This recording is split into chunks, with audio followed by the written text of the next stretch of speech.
making money through selling architectural models. So how do you do it? Well, today we speak to Mr. Andrew Lee, CEO and founder of Art Collections in Berhad, to find out how. I'm Ben Ibrahim, and let's go learn how to build a business, as this is Entrepreneur.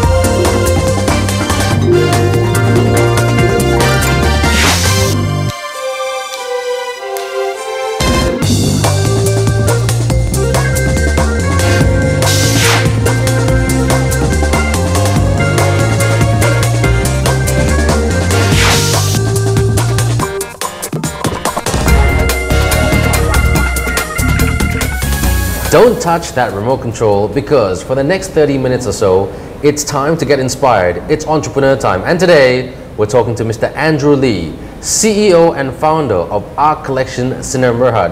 Andrew, thanks very much for being with us. Tell us about your business. Okay, we are doing architecture's modeler. Yeah, we are model makers, and also we are doing souvenirs. We are set up in 1989. Of course, for the last 6 months we started the business. It's quite tough, but the thing is what we provide to the clients. Our services, we're talking about accuracy, the punctuality, the deadlines. We met all the criteria, so the clients come back after the 6 months.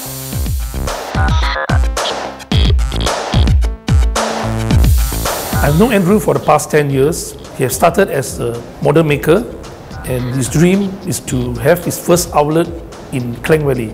His first outlet in retail is in KLCC in the year 2000. He loved old heritage building from day one, and he always bring the camera along when he have time to take some beautiful photos in respective states in Malaysia. So Andrew, when you first started this business, what were your initial challenges? My challenges, I think it's a lot. Perhaps like compete with those brands in the market for the last 20 years, 25 years. Established players. Yeah, the establishments. You're talking we are new. Of course, we're getting a good team together. Also, is one of the challenges. And of course, our clients, they don't know us. I mean, developers, architects, consultants, they don't know us about art. So these are my challenges. But how to overcome all these? I think we have to provide a very good service for them. Then, of course, we have to meet their deadlines, their requirements. And then, of course, we have to service them from time to time without fail. So how did you get clients? You're new, established players in the market for 20 years. So how did you win the business from prospective clients? In order to win the business, of course, we have to give a very comparative quotation or proposal. Pricing, yes. So initial pricings, of course, we must be below par, just in order to get the jobs done. So of course, when you see the whole models up, you see our services, our qualities, products, then of course from there, they spread them out, they know us. From one project, we have 2 projects. From 2 projects, we have 40 projects the next 6 months. Now, how about financial challenges? That's usually the toughest part. Did you have any when you first started? I'm very lucky. I'm talking financials, but because those days, we're talking about 25 years ago, we set up the business. We did not need so much of finance. But of course, basically, we have some fund for ourselves to set up the business. We grow from organic. That means we keep money every month. So until a year or 2, then we get monies up. Then buy more technology products coming in to help us in order to do more better qualities, architecture's models.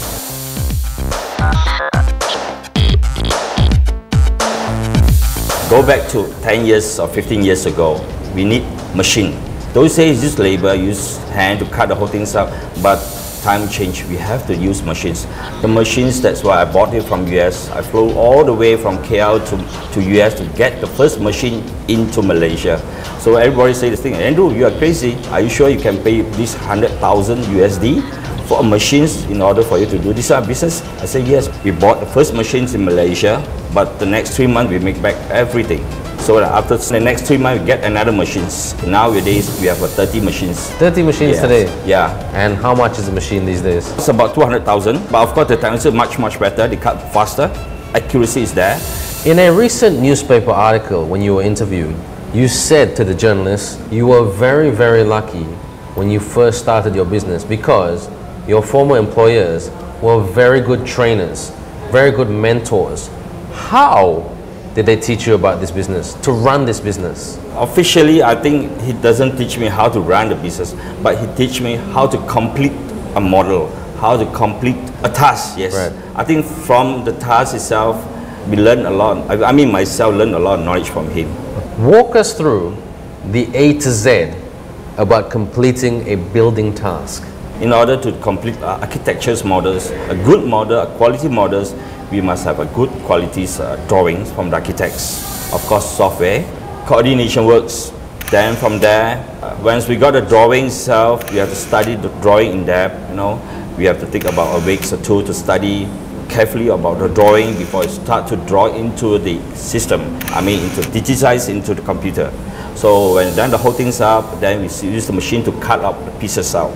When the pieces coming out, then you can see the skeletons of the models. From there, then we have to assemble one by one in order to make a building up. When you complete the whole things up, about 80%, of course, we have to invite the clients or the developer come and see and inspect. Any comments, any amendments, wherever, of course, all the times, they have amendment, they have changes. So these are the very tough tasks that we have to meet their requirements. So very much the client service model. Yeah. Now, would you use this approach to teach your successor on how to run this business? The same thing. The same thing, The yeah? same thing. I think everything is run the same thing. We have to follow the client's requirements. No matter how, I think this is very important. I think we learned from this one during the school times. Now, let's just say, hypothetically, the client wants A, but it's wrong, and B is the right answer. How do you go about that? We always propose A and B for them, and or even a C to them. So of course we do a samples of A, do a sample B, and do a sample C for them. But we always give us suggestions of B if they want A. But I told them B will be much better than A. Then of course with the samples, with our knowledge, with our experience, I told them should be. If they still want A, we have no choice. We have to follow their instructions. From the point of view, I think clients or the developers or architects know that we at least propose something for them rather than just blindly listen to them. Final question before we go for our first commercial break. If your son were to walk through the door in the next 20 years, because he's quite young, Yeah. and say, "Dad, teach me everything about this business," how would you do it? Yeah, I teach him, I think, from very, very young time. I told him about how the business run. I told him about Jimmy Choo, Prada. I told him about Coca-Cola's, all the brand. Where is the founder? You don't know the founder, but the business still grow until today, even 120 years ago. I told them everything must be got SOP.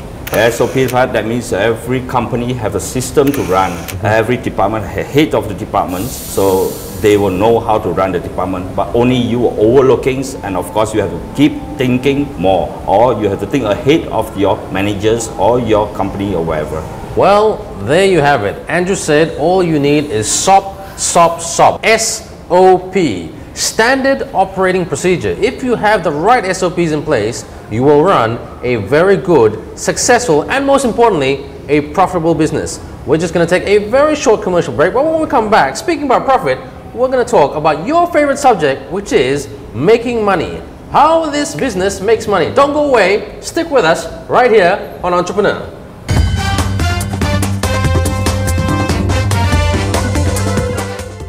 Sedap, Syah Michael. Kongsilah teknik hebat awak. Mula-mula saya kisah ramuan herba organik dan tambah sedikit perahan jus lemon.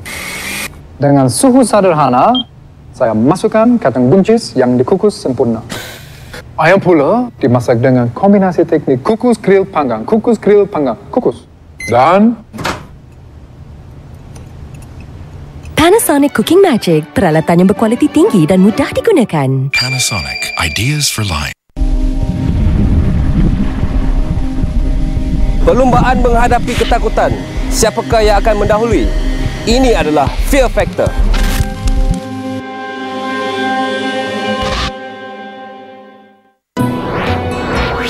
Di sebalik kelantangan di Parlimen, kesibukan seharian ahli Parlimen, antara khidmat kepada rakyat dan cita-cita politik. Debat-debat kecil juga berlaku dalam Facebook. Drama, tangisan, harapan.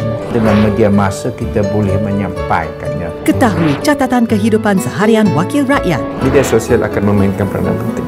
Diary 3YB, setiap Selasa 9.30 malam, eksklusif di Astro Awani, berita segenap dimensi.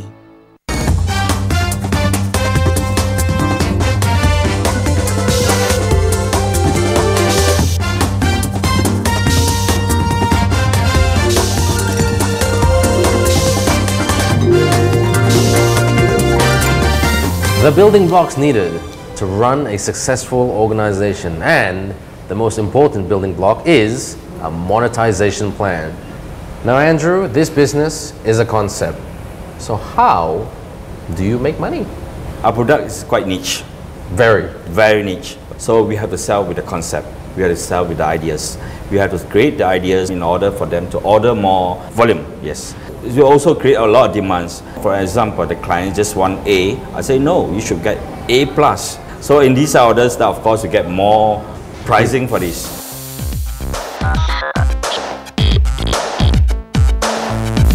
We range from 5,000 to a few hundred thousands per project, per project. Normally, you're talking about the layout, the size of the base, the size of the model, the height of the models, the detailings of the models. So sometimes the clients say that, okay, Andrew, I have a budget for you for 30,000. So of course, I will propose A for 30,000, I propose B another 40,000, and propose C for 50,000. But I told them between C and B and A. So which one you choose? Of course, C is much better, right? Because we have the technology, we have some enhancements of your models from there, so we increase our volume, we increase our sales. Andrew, tell us about what you've learned about pricing, because that's usually the most difficult part about being an entrepreneur. We live in Asia, people want a discount, there's no such thing as fixed price. So tell us what you've learned about pricing the products or services of your business. How do you fine tune it? How do you get it right? Normally, we don't tell about the price to them. And you know, in Asia, normally they ask for discount, they ask for further here and there, but never tell them about the price. We tell them about the qualities, we tell them about the products, the enhancement of the product, the details of the product, the quality of products. Then from there, we're talking about the price. When I fall in love with my proposal, I think for them to add another 20,000 or 100,000, I think it's not a big deal. Let's talk about the balance sheet. What kind of expenses drive your cost up? I think first of all, I'm talking about modern world, you're talking about technologies. Talking about the whole thing. Yeah. The whole business. Yeah, the whole business. Technologies is one of them. And of course, the concept, innovative products, that's the clients who buys your ideas. I think they doesn't mind pay you some extra if you have innovative products. What about materials? How expensive are they? I think the materials is not very costly for our natures of business. The most expensive thing is our innovations, our creativities, and of course, our ideas. That one is a cost, it's not the material cost. Why is that side of the business so expensive? Because we are selling different kind of products. It's not a standard products. We can be very creative, we can be very innovative in order to make the model impressive. In order to make them impressive, of course, we have to add more technologies, the whole things up, enhancements of the qualities of the whole things up.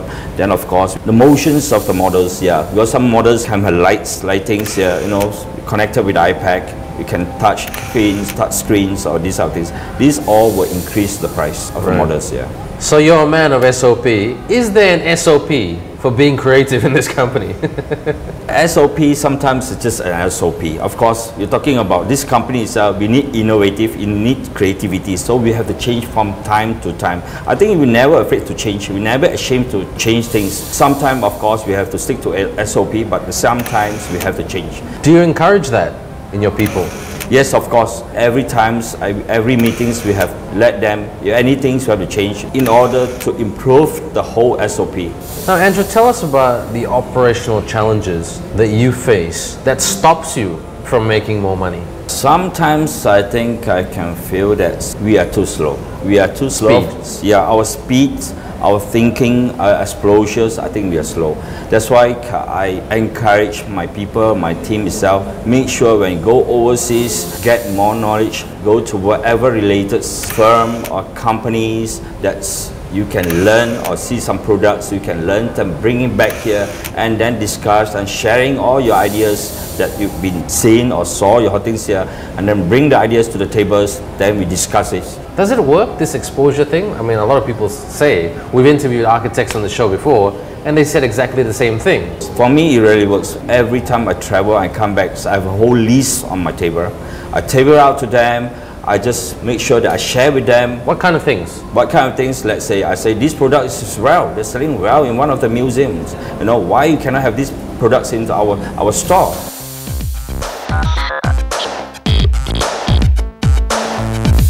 The best thing working with Andrew, I would say, is getting to know new things every day.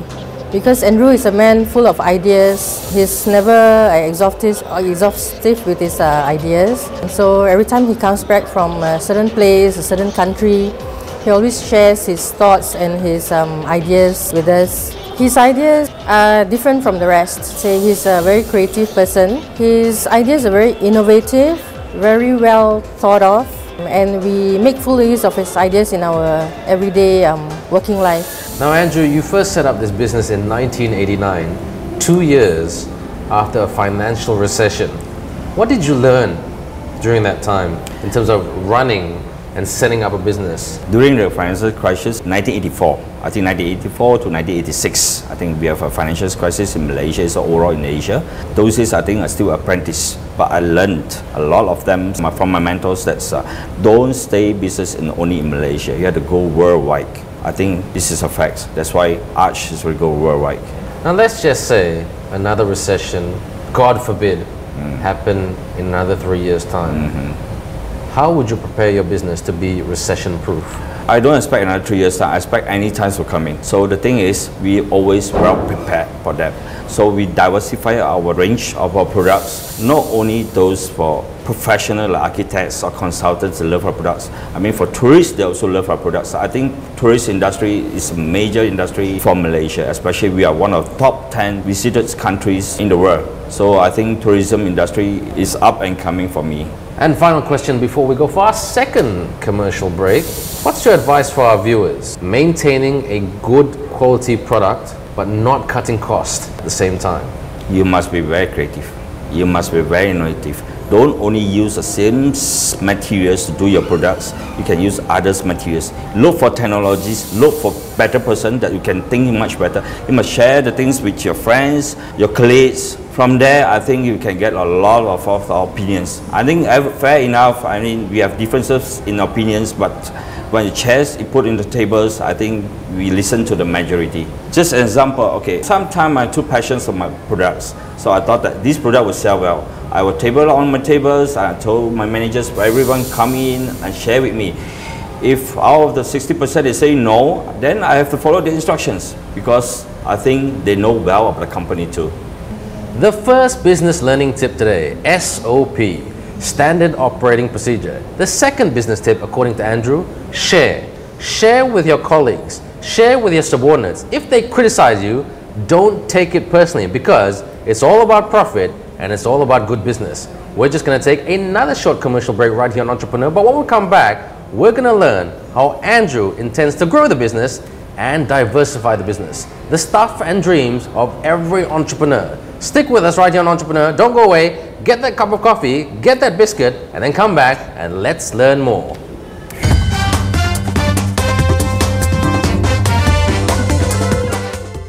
Setiap Rabu, Saksi Mata, program yang mengisahkan tentang kehidupan dan kerjaya masyarakat untuk menampung kehidupan seharian. Ini adalah cara kita orang nak perjuangkan mimpi kita orang.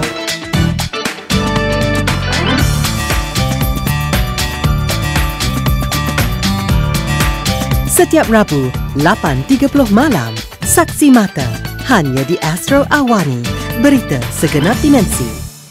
Can we have a kid? We have explored every medical option. You heard what the doctor said. We're moving on. Honey! There's something you need to see. Hi, there's something you need to know about me. This isn't gonna work, is it? No. I decided that he'd be treated like a normal kid. Yes! You know that he's different. Yeah. What I like about him. The Odd Life of Timothy Green. He's our something unexpected. Untuk menempah saluran 481.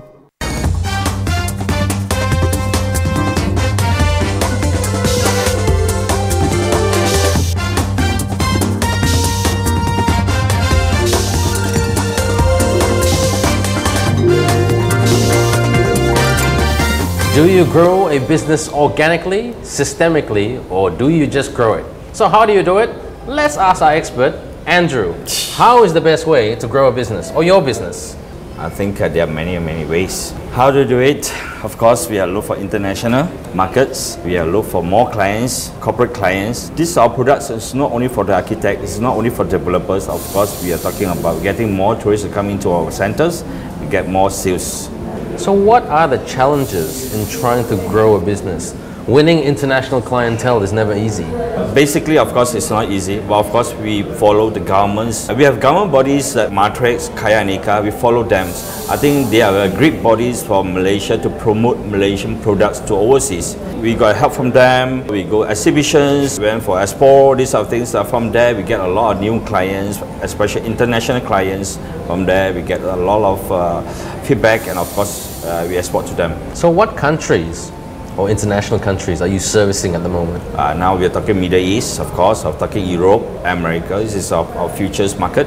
So what's the difference between Malaysian clients and Middle Eastern and American clients in terms of demand? I think the demands are most the same, but the thing is, what we make our products is based in one city, one heritage. Products we sell in Kuala Lumpur here, we sell Kuala Lumpur heritage. Dubai, of course, we sell Dubai heritage. Of course, in New York, we sell New York heritage. So it's all in heritage? It's all heritage. So how do you learn a country's heritage? It's not just about opening the history books.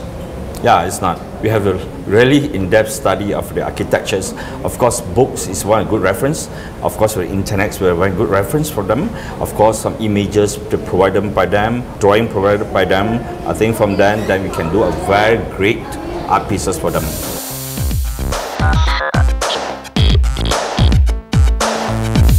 Of course, we have to set a time frame and timeline for that. But we always think big, very big. We think ahead of everyone. We think ahead of our competitors. Of course, by the brand name Arch, we want to bring it to worldwide, to the big cities. Not only KL, of course, not Southeast Asia. We have to bring it to Europe, like Paris, like London, Tokyo, New York, LA. All products, all branding under branding Arch. Apart from the usual mode of communications that you spoke about earlier from Martrade and everything else, are you relying on any other portals?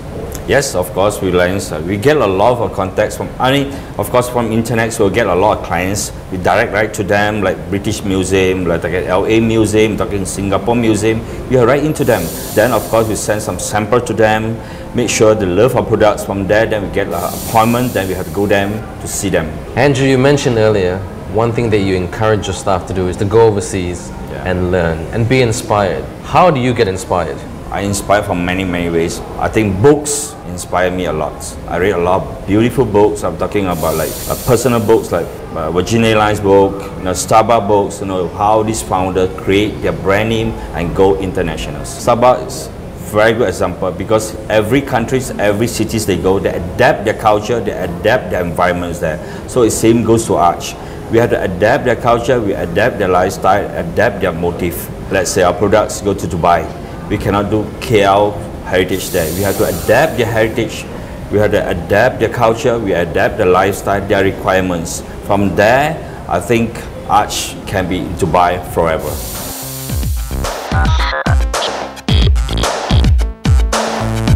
The biggest milestone, I think, to set up this Kuala Lumpur City Gallery. That's the center, tells you about the past, the present, and the futures. What's the contents into the Kuala Lumpur City Gallery? That means, I think the largest models that you can see of Kuala Lumpur. You can hear the news of Kuala Lumpur here being up 100 story, 80 story, 60 story, but they never have a single piece of models that you can see in real in Kuala Lumpur. That's, if you come to the centers, you can see the next 15 years, how KL will be like, become a mega city. And final question, the other M word. What's the biggest mistake that you've made in business, but it was a good mistake because it made you a better leader? It made you a better entrepreneur. Okay, I think the biggest mistake is I kept all my ideas in my box. So it makes the thing slow. If I really open up for the last 10 years, I think the Kuala Lumpur City Gallery been established for more than 10 years ago. This is my biggest mistake. But if I started 10 years ago, I think we are matured. We are go international by the branding. We already arch. Kuala Lumpur City is not only in KL. Kuala Lumpur City will be Penang City Gallery, will be Malacca City Gallery, Jakarta City Gallery, and of course all the towns of the world. So in summary, Andrew says, if you have a really, really good idea, please, please do not keep it in your drawer. Make sure it happens. You know the good old saying of entrepreneurship, dream big, but dream now.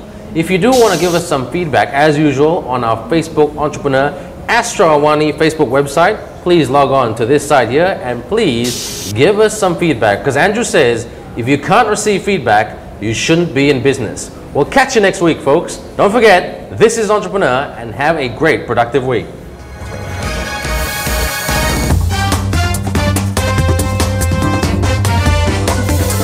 Okay, Andrew, quick personality quiz and no cutting. First question, favorite food? My wife, Hainanese chicken rice. Okay, I thought you were about to say your wife. Wow, okay.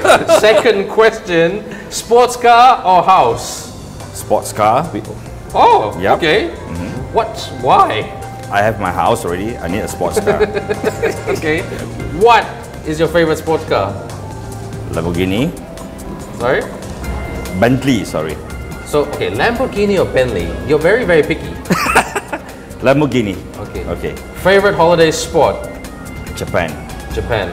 Why Japan? Beautiful countries, beautiful cultures. The mannerism is there. Okay. Favorite book? Oh, all kinds of books. Motivation books. Okay, motivation books. Can you name one motivation book?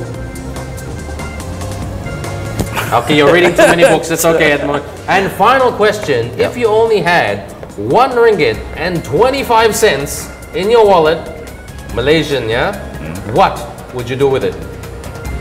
Tick tock, tick tock, tick tock. Time is money. What would you do with it? I buy drinks. What drink? Coke. Coke. Okay. Hey, Coke's too expensive. Can? Okay, I'm just kidding. Coke is Coke. Okay.